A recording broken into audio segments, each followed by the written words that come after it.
So we pick from activity, from this subject of activity. When we talk of miracle, then this is what we call the miracle. It is what separates achievers from just mere dreamers. Some people just dream, but they don't do. So we say, all that you have learned must now be put to practice. There is only one way to produce results using the knowledge you have acquired.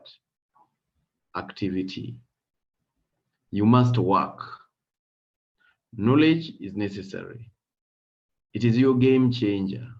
It forms your philosophy. It determines how fast and how much you can succeed. It determines your attitude too. But all that is useless without activities. That means your knowledge is a waste without activity. There is no difference between you and a book. Even a book knows the things you want to know. But a book really has no dreams while you do. So you must work yourself to your dream. Or is there a difference between one who reads and does not practice and one who does not read? I have a formula that goes like this. R equals T plus A. I like talking about it because I am yet to find anything truer. R stands for results. T stands for thoughts. And A stands for activities. Therefore, results equal thoughts plus activities. That is to say, what you get is determined by what you think added to what you do. If you only remember this, you will still be good to go and shall have a fair chance for success in your life. The formula summarizes all personal development. It is leadership. It is responsibility. Notice I start with results. Yes, it is deliberate. It will help if you start with the end in mind, starting by knowing clearly what you want. That is the dream or goal, notwithstanding what results mean to you. Quote, there are no shortcuts to anywhere worth going, by Beverly Seals. If you look at the formula again, you realize that it does not talk about someone else but you. It means that whenever you are getting the results that are not of your liking, whom do you blame? You're right. You. No one else. You must know that you are the source of all your results from your thoughts and your activities. How the hell is that? You may ask. I shall explain it simply. A student thinks for herself, I really must pass these exams. I have no choice. Then she goes out and does whatever it takes. Reading, revising, discussing, asking, playing, praying, and all that is necessary to do it.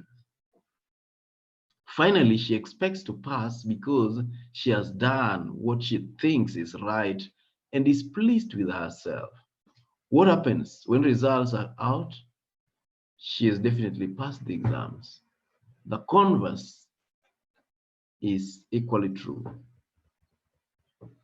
Whenever you want to change your results, ask yourself if there is anything you do not know or something you are not doing right, and then comb it out.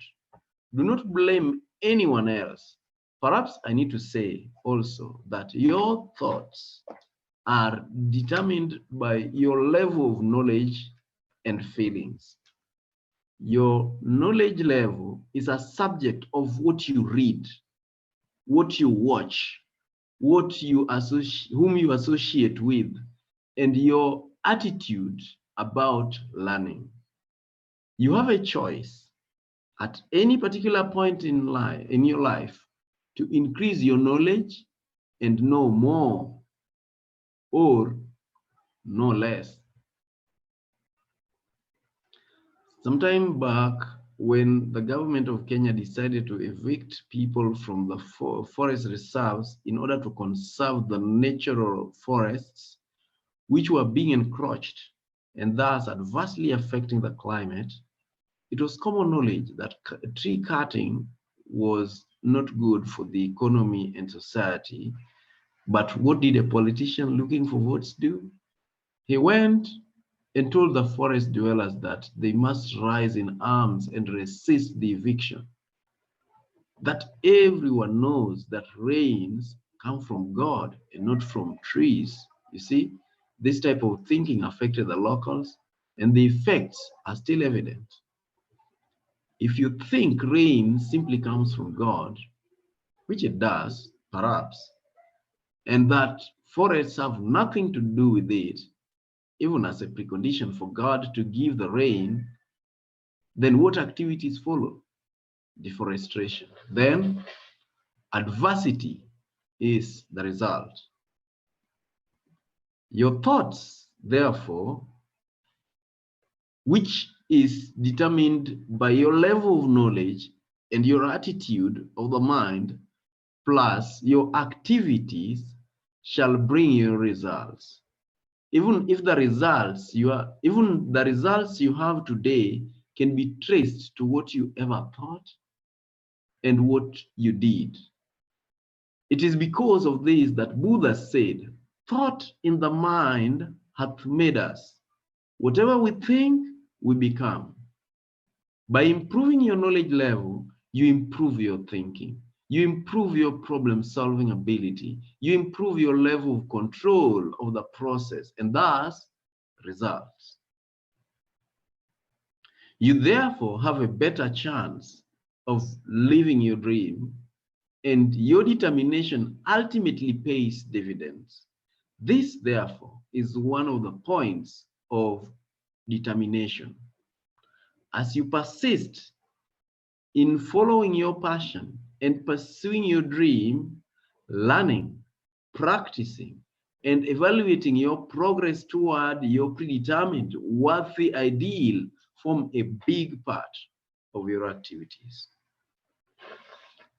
It would be important to know that some of the activities will take place so naturally and effortlessly that you will hardly notice they were part of the process.